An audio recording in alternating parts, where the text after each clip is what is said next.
Nas Radio, a radio with meaningful content. Sesaat lagi Anda mendengarkan cerita pendidikan. Bismillahirrahmanirrahim. Assalamualaikum warahmatullahi wabarakatuh. Alhamdulillah wassalatu wassalamu ala rasulillah wa ala alihi washabihi wa mawala amma ba'du. Persona dimanapun Anda berada, berjumpa kembali bersama saya Konan Seja dalam acara cerita pendidikan cerdik, membuka wawasan dalam tiap cerita. Seperti biasa di dalam acara ini di Nas Radio, a radio with meaningful content, akan membahas beberapa hal yang tentunya juga insya Allah bermanfaat untuk kita semuanya. Kita sudah kedatangan narasumber kita, yaitu Bapak Kukuh Cahyadi Putra STMT. Beliau adalah Guru Teknik Konstruksi dan Bangunan SMK Negeri 3 Semarang. Kita sapa langsung beliau. Assalamualaikum Pak Kukuh. Salam. Pak Kukuh di SMK Negeri 3 Semarang ya? Siap. Ya. Udah lama kerja di SMK Negeri Semarang sebagai guru? Guru ya Pak? Iya. Per 1 Juni kemarin genap 5 tahun. Genap 5 tahun. Baru 5 ya. tahun. Sebelumnya bekerja di bidang konstruksi, konsultan sempat 4 bulan, kemudian sisanya kontraktor. Oke. Atau 5 tahun lebih. Menjadi praktisi juga ternyata ya. Itu seperti itu. Cerita awal boleh dong ketika menjadi guru itu, jangan-jangan nanti sama kayak saya. Makanya saya tanya dulu di awal nih. Mungkin rezekinya ya Pak Iya. ya. Sempat saya tuh minder sebetulnya. Waktu dulu tes di SMK 3 itu ada namanya tes micro teaching itu. Nah, di situ kan ternyata audionya guru-guru yang sudah mengajar. Tapi saya masih agak nyaman karena ada senior saya di situ. Jadi masih ada memberi masukan. Ternyata nggak seserem itu karena dulu kan ketika kuliah saya nggak pernah dapat micro teaching. Apalagi PPL kan nggak pernah. Ya saya hanya sekedar menjelaskan bahwa di dunia industri seperti ini yang perlu diketahui oleh siswa seperti ini. Itu saja. Tapi memang kadang gini Pak, kita dulu naik kapal pesiar yang besar nih, namanya industri. Iya. Kemudian kita mungkin dipindah tugaskan ke kapal yang relatif lebih kecil dan larinya lambat, tapi untuk mengejar si kapal pesiarnya ini. Tentu ada banyak mindset, sikap kerja yang harus kita sesuaikan. Karena di awal itu saya masih kenceng sekali, idealisme tinggi banget. Tapi jangan sampai hilang, itu penting Pak. Tapi bumbunya harus pas. Dan di situ saya merasa pendidikan ini adalah sebagai passion saya ketika saya menjalani itu 1 tahun kalau nggak salah. Waktu 1 tahun saya merasa penting sekali membimbing setiap manusia untuk menjadi kepribadian yang baik. Itu sebagai bentuk tugas saya mungkin ya, karena saya ini suka mengulik-ngulik masalah topik psikologi, self development saya suka sekali. Dan itu ada salah satu tes yang dulu waktu saya kerja di industri saya ikutin, namanya tes MBTI itu 16 personalities. Itu sering saya siapkan ke anak-anak supaya dia tahu dulu dia itu sebagai pribadi bisa masuk ke profesi apa. Itu ada tes MBTI itu yang murah, itu gratis, 16 personality kalau nggak salah. Dan ternyata saya karakternya cocok di guru. Di guru gitu. Katanya ya. politikus ini kayaknya agak susah kalau politikus. Guru aja umum itu sudah. Mungkin Tuhan itu baik kepada saya sangat beruntung karena yang beruntung yang namanya kebetulan itu sebenarnya tidak ada Pak. Beruntung pun tidak ada. Beruntung itu adalah satu terjemahan dari kemudahan dari Tuhan. Kalau kita banyak memudahkan orang lain, maka kita akan ikut beruntung. Oke. Mungkin saya itu di situnya mungkin jadi Quote of the day-nya ini nih. gitu aja. Berarti ketika itu menjadi seorang praktisi terus pindah jadi guru. Ya, betul Pak. Cerita awalnya hampir sama, yaitu tentang betul, menyampaikan itu. Kalau saya ini harusnya menjadi seorang announcer 3 bulan jadi nih, nggak bisa ternyata 3 tahun. Nah kalau di pendidikan, pelan-pelan saya diinformasikan. Jadi hampir sama seperti itu ya. Okay. Nah ada yang dimana ketika Pak Kukuh itu berkesan dalam perjalanan 5 tahun ini, apakah memang di awalnya itu berkesan, yang berikutnya itu seperti rutinitas atau bagaimana sih sebenarnya? Enggak Pak, enggak. Jadi saya punya pola, setiap 5 tahun kita harus refleksi. Oke. Dan setiap semester saya harus refleksi. Artinya saya membuat angket. Saya ketika ngajar gimana Thomas? Gitu. Jadi saya wajib dikritisi dalam koridor yang baik. Tanpa perlu saya minta mereka tolong sampaikan yang baik, mereka sudah memahami kata yang baik. Jadi artinya saya sukses untuk membuat mereka itu memberikan feedback. Pak Kukuh minimal seperti ini Pak, tolong seperti ini. Saya pernah dikritisi Pak Kuku tuh kalau memimpin doa tuh terlalu cepat. Oh gitu. Lah langsung saya, oh ya sudah besok Ah. kita ubah. Hari ini tanggal berapa? Tanggal 17. Yuk absen 17. Iya. Selesai. Jadi itu penting sekali Pak. Jadi tiap semester saya harus refleksi dan setiap skala 5 tahun saya harus refleksi. Sejauh mana saya yang bisa saya bagikan, saya berikan seberapa manfaat kehadiran saya. Karena nggak mungkin Pak ada atau nggak ada saya itu tidak terjadi apa-apa. Berarti saya gagal di situ.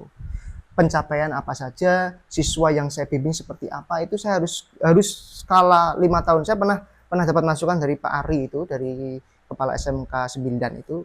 Beliau menanyakan juga sama. Per 5 tahun harus ada skala progres. Jangan sampai Anda ini sebagai seorang PNS ataupun bertugas sebagai abdi negara itu gagal untuk memenuhi ekspektasi ini. Tetap harus ada skala progres. Saya 5 tahun ini ngajar di satu sekolah, besok 2 sekolah, 3 sekolah, besok lagi ke luar negeri. Itu skala progresnya beliau itu hebat sekali Pak Ari itu. Pak Arif Edianto. Jadi saya belajar dari beliau ketika waktu itu memberikan workshop di SMK 3 itu. Oh, ternyata begitu ya skala yang harus, dan klik dengan niat saya, dan tentunya harus jangan biasa-biasa aja Pak. Iya, jangan jadi pribadi yang biasa-biasa aja ya. Iya. Menjadi pribadi yang luar biasa, tapi tindakannya pun juga luar biasa ya. Dengan beberapa hal yang tidak dilakukan oleh orang biasa. Iya, betul. Nah, SMK Negeri 3 Semarang ini pun juga yang menjadikan orang itu ingin ke sana. Sebenarnya ada image apa sih di SMK 3 kalau menurut Pak Kuku sendiri? SMK 3 kebetulan mendapat predikat sekolah pusat unggulan di tahun 2001, 2002 juga dapat lagi di jurusan unggulannya otomotif dan konstruksi. Maksudnya itu ya Pak Dira. Kenapa mereka ingin ke SMK 3 ya? Otomotif itu yang paling banyak peminat nih sampai saat ini.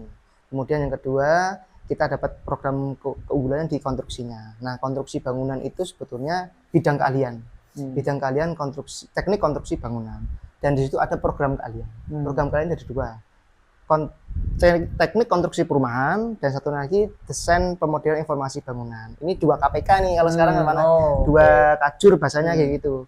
Nah, yang untuk TKP, karena saya di TKP itu ada 2 konsentrasi keahlian. Jadi bidang keahlian, program keahlian, konsentrasi keahlian. Kalau dulu kita ambil konsentrasi keahlian yang skala belajarnya 4 tahun, namanya konstruksi gedung sanitasi. Nah, mulai tahun ini, PPDB tahun ini kita ambil konsentrasi kalian yang 3 tahun, teknik konstruksi dan perumahan itu 3 tahun, dan kita menambah rombel. Jadi saya izin dulu kepada Bu Siti ini selaku Wakahumas harusnya yang menyampaikan. Pak Jadi Wakasiswaan saya izin dulu, saya menyampaikan untuk teknik konstruksi perumahan di SMK 3 sekarang ada 3 rombel. Dulunya kan 2 rombel 72, sekarang 108. Dan jangan khawatir, kita mempunyai guru-guru yang dulunya hampir sama background dengan saya Pak, praktisi semua. Dan masih muda-muda. Masih muda-muda, masih benar-benar kuat spirit dan semangat mengajarnya dan berprestasi. Jadi teman-teman saya ini kemarin mengikuti ajang desain BIM, Building Information Management, itu yang sedang in di dunia konstruksi, dan mendapat predikat juara 3 BJKW Surabaya, itu yang mengadakan dari Kementerian PUPR di area 4 itu kalau tidak salah, itu juara 3 itu guru-guru kita. Kemudian ada juga kemarin itu guru kami, mentor saya Bu Siti Zulaika, sekarang Wakahumas ini Pak, dulu juga menjadi seorang guru penggerak, sampai sekarang guru penggerak, dan satu-satunya tuh di SMK 3 Semarang tuh, hebat sekali menurut saya itu. Dan teman-teman yang lain juga tidak kalah hebat, pernah mengikuti ajang-ajang kegiatan LKS waktu beliau masih sekolah. Ya, berarti kalau di SMK Negeri 1 Semarang konsentrasi keahliannya ada berapa nih? SMK 3 berarti 3 ya? Nah, konsentrasi keahliannya itu ada 5 Pak. 5 ya? Teknik listrik, TMPO, TKP, DPIB, satunya lagi teknik elektro. Nah, dulunya kan TAV namanya, teknik elektronika. Itu berarti masing-masing berapa rombel? Nah, ini tahun ini agak spesial. Jadi kita nambah 1 rombel semua. Oke. Oh, semua tambah 1 rombel semua. Bukan hanya tadi yang di satu jurusan tersebut, tapi semua. Semuanya. Kecuali yang elektro nih kalau nggak salah, saya agak sedikit lupa. Yang otomotif awalnya kan 3, sekarang 4. Listrik juga sama, 3 sekarang 4. DPIB dan TKP sekarang 3. Yang elektro kalau nggak salah masih 2 nih kalau nggak salah. Nanti dikoreksi saja. Oke, seperti itu. Jadi ini peluang besar ya, betul, di Pak. PBDB tahun 2024. Ini banyak kesempatan untuk bisa gabung di SMK Negeri 3 Semarang. Kita bicara juga untuk SMK 3 itu kalau ngomongin prestasi kayaknya banyak banget ya. Alhamdulillah, Oh, iya. alhamdulillah. Di Pak. 1 tahun terakhir ini mungkin yang Pak Kukuh ingat 1 tahun terakhir Iya. ini kita ini agak sangar bahasanya di futsal. Futsal itu ya? selalu saja kita mendapat juara. Itu Hmm. bagus sekali futsal kita karena sempat ditakuti banget itu SMK 3 itu. Iya. Bagus banget. Kemudian di pramuka juga kita pernah beberapa kali juara 1 2 3 di tingkat kuartir itu pernah. Kemudian untuk yang konstruksi nih, yang perumahan ya Pak ya. Kita sudah alhamdulillah ini mendapat apa namanya kesempatan mewakili Jawa Tengah untuk di tingkat LKS nasional. Kita punya 2 bidang lomba yang unggul dari dulu Pak. Jadi kita memang langganan di 2 bidang ini, yaitu seni bidang lomba berkeliling, seni menata bata, yang kedua plumbing and heating. Nah kita sempat sampai prestasi tertinggi itu juara 1 semua, medali emas di tingkat nasional. Itu yang brick maupun yang plumbing. Jadi mewakili Indonesia di tingkat ASC, Asian Competition Skill, dan WSC. Dan yang dapat WSC itu sekarang mengajar di SMK 3 di plumbingnya. Jadi silakan masuk ke SMK 3, luar biasa sekali. Dan ini yang sekarang kita branding adalah konstruksinya itu di desain jembatan balsa. Ini yang kemarin di Universitas Diponegoro tingkat nasional kita juara 1 dari 42 peserta se-SMA SMK seluruh nasional. Oke, berarti untuk PBDB tahun 2024 ini salah satu SMK tujuan terbesar di SMK 3 ya. Bismillah. Bisa dilihat apa namanya dari pembukaan untuk PBDB dan Ya, sebagainya, iya. antusiasnya seperti itu. Betul. Nah ini juga sebenarnya satu pertanyaan yang bukannya agak menyimpang, cuman saya ingin juga tanya nih, Ya, untuk motivasi kita semuanya dalam artian ketika PPDB, Ya, saya Pak. lihat di beberapa tempat dan sebagainya sampai datang subuh, Oh iya. terus juga sampai nungguin lama dan sebagainya. Terutama ini pesan untuk apa namanya calon siswa ya, calon CPD ya, calon peserta didik ini. Ketika sudah masuk menjadi warga sekolah, menuntut pendidikan, kenapa masih ada beberapa yang malas, yang tidak semangat? Apakah lupa ketika perjuangan awal itu? Iya, Pak Kuku kalau melihat itu gimana tuh? Nah ini belum saya survei nih Pak. Maksudnya saya sering sekali melakukan apa namanya penelitian sosial Iya. seperti itu. Ya banyak sih problem dan faktornya.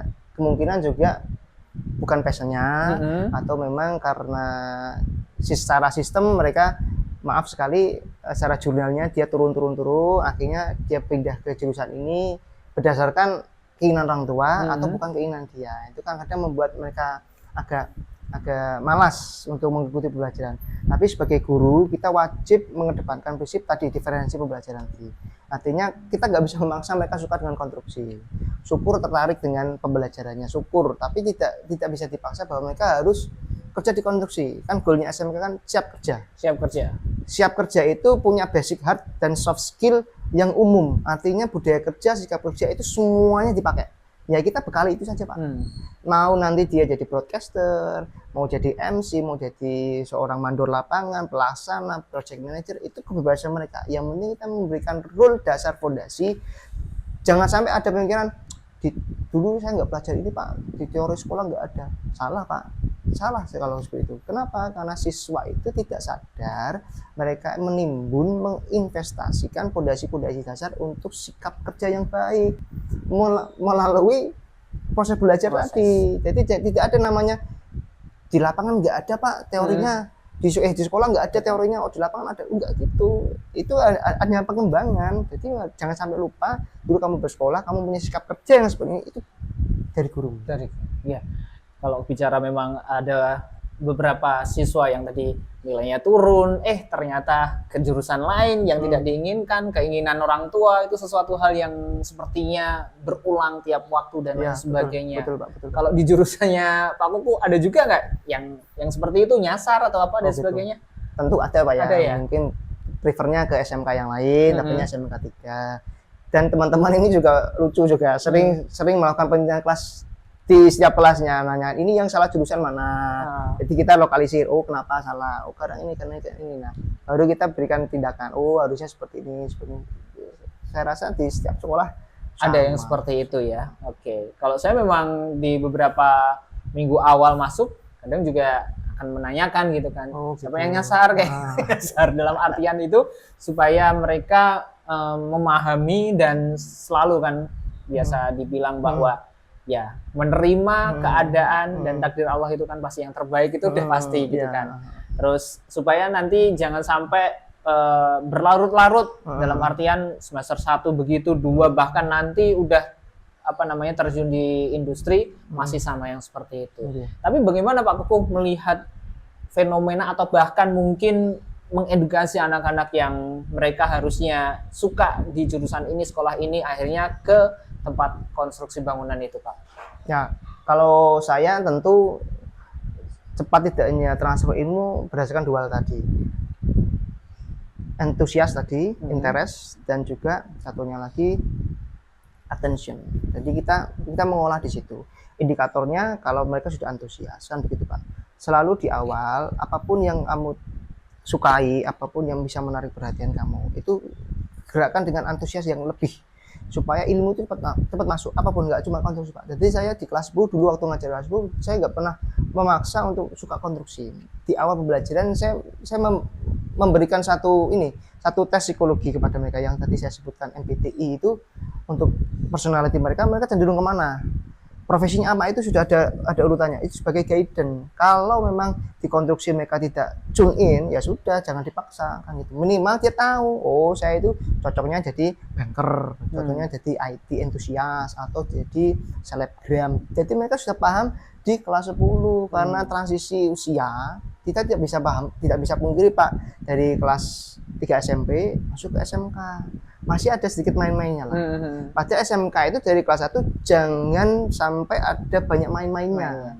Karena kalian nanti cuma 3 tahun, dia harus siap kerja gitu. Maka dari awal harus tahu kamu cocok profesi ini Mas. Masa sih Pak? Iya Mas, coba aja kamu tes. Jadi mereka tertarik, oh gitu Pak ya. Iya, jadi kamu cari tokoh bibliografi yang sesuai dengan karaktermu, jadi dapat cun. Ya itu yang mungkin strategi saya lah untuk. Oke. Berarti ada analisis dari mulai semester 1 tuh kepada setiap individu anak kayak gitu, atau sebenarnya kita perlu sebagai seorang guru pendampingan, dalam artian memungkinkan anak ini tuh sudah kelihatan bakatnya ke arah mana, atau sebenarnya sekarang itu mungkin di online atau di beberapa tes bisa mengetahui kayak gitu Pak? Mungkin nggak menyeluruh ya Pak ya, untuk tes-tes itu, untuk tahu paham karakter siswa seperti apa. Perlu juga ada pendampingan tadi, saya setuju Pak untuk pendampingan. Cuman memang kita ini kadang keterbatasan rasio guru dan murid kan terlalu tidak efektif lah. Memang harus ada yang namanya bentuk konseling yang khusus untuk siswa yang khususnya. Siswa yang khusus ini, kategori khusus ini kita harus duduk bersama dengan tim kesiswaan, tim konseling BK, mana yang perlu dijadikan awalan khusus. Karena jangan sampai Pak mereka sudah kelas 11 terus dia putar balik. keluar.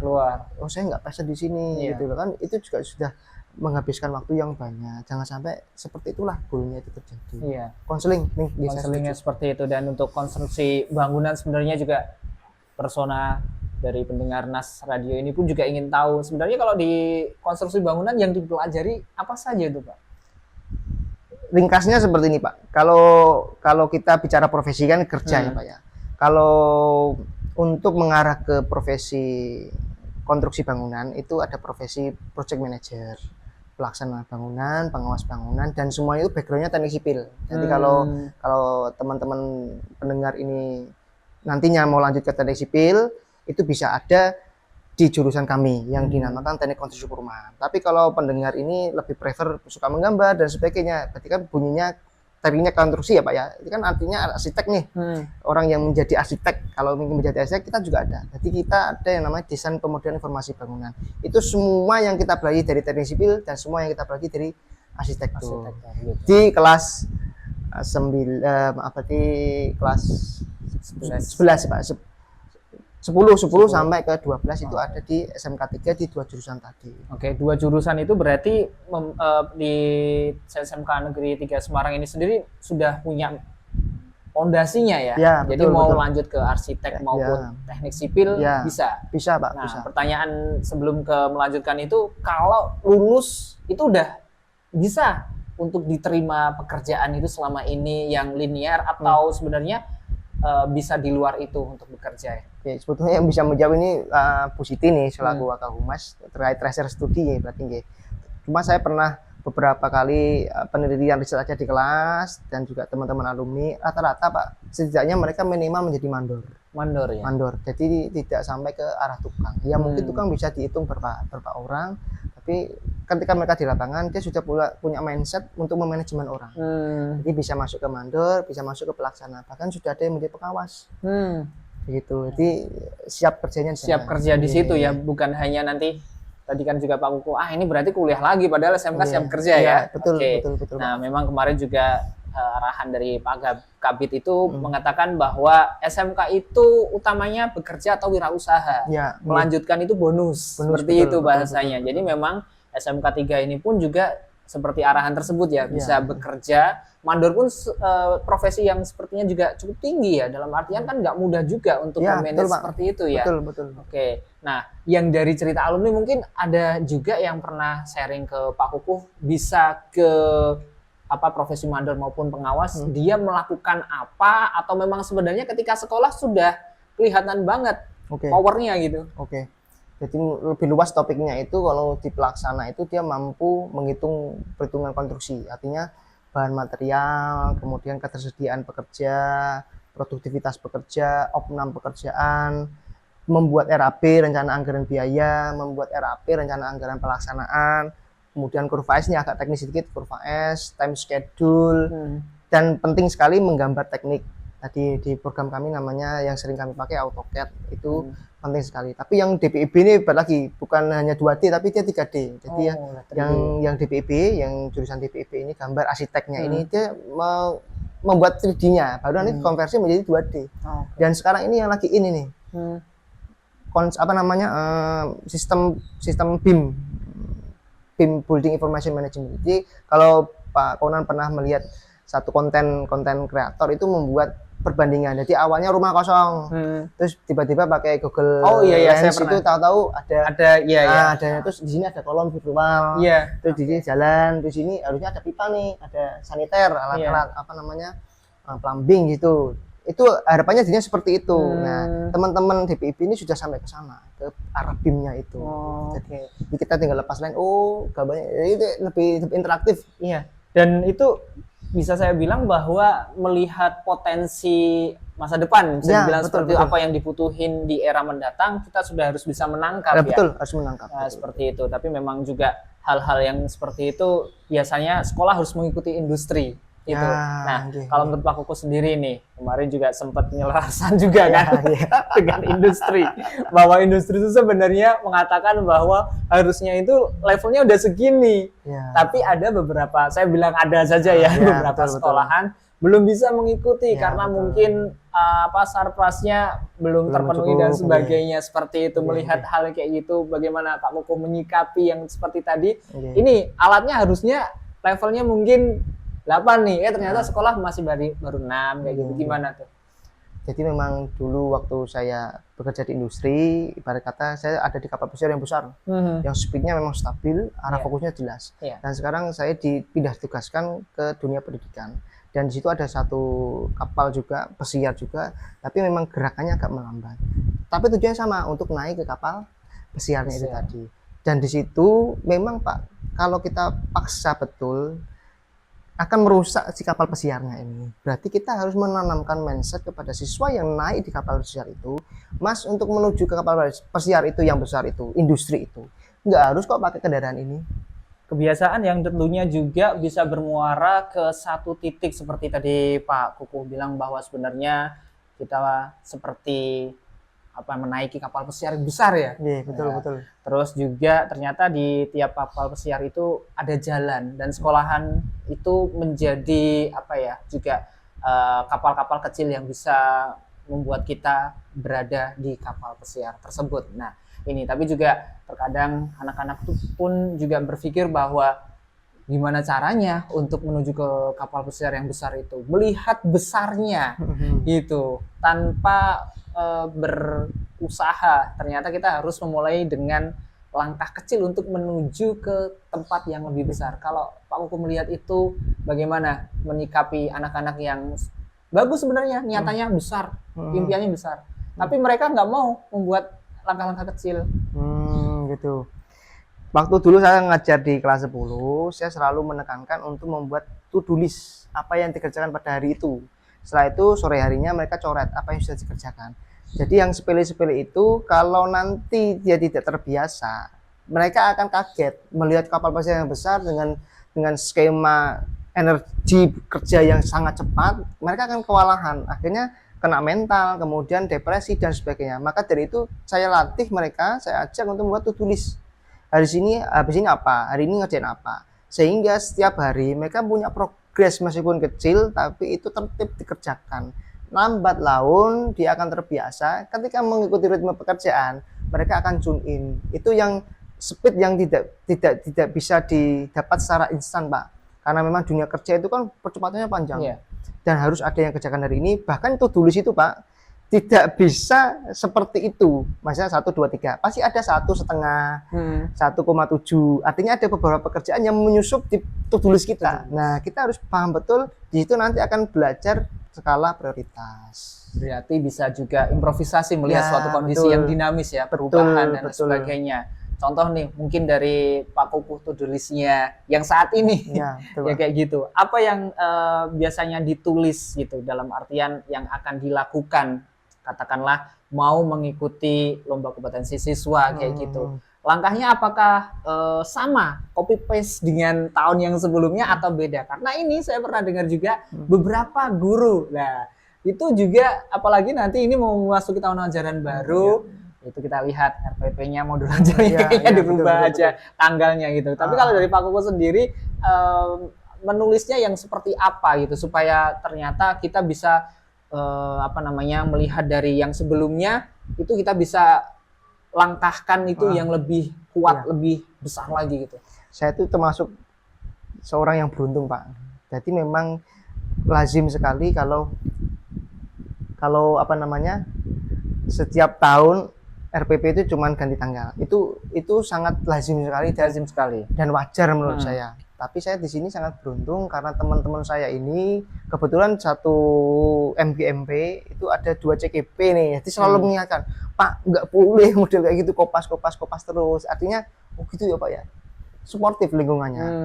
Terus kita rapatkan di tim MGMP. Nah ini kita lagi nunggu nih momennya Pak untuk satu berkumpul karena kurikulum Merdeka kan arahnya mau di rebranding menjadi Kurnas. Kemudian spektrum SMK juga berubah sedikit. Nah, kita harus mensinkronkan itu kepada teman-teman yang ada di jurusan atau MGMP. Artinya saya seperti guru yang pada umumnya Pak pasti mengubah tanggal. Itu memang wajar dan lazim. Cuman kewajaran itu jangan sampai menaun. Artinya kita harus punya lingkungan yang suportif. Nggak bisa Pak, CPN jenengan harusnya seperti ini, elemennya seperti ini, terjemahannya gimana, deskripsinya ke sini loh, kok tujuan pembelajaran nggak masuk. Nah itu kita debat kritisnya di sana. Tujuannya apa sih? Ya buat siswa ini mendapat materi yang esensial.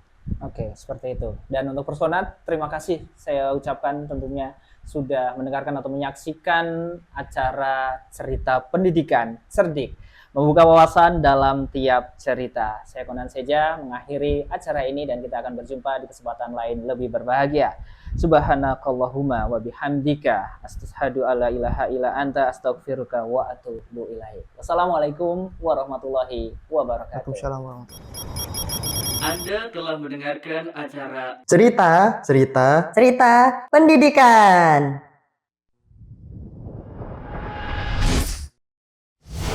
Nas Radio, a radio with meaningful content.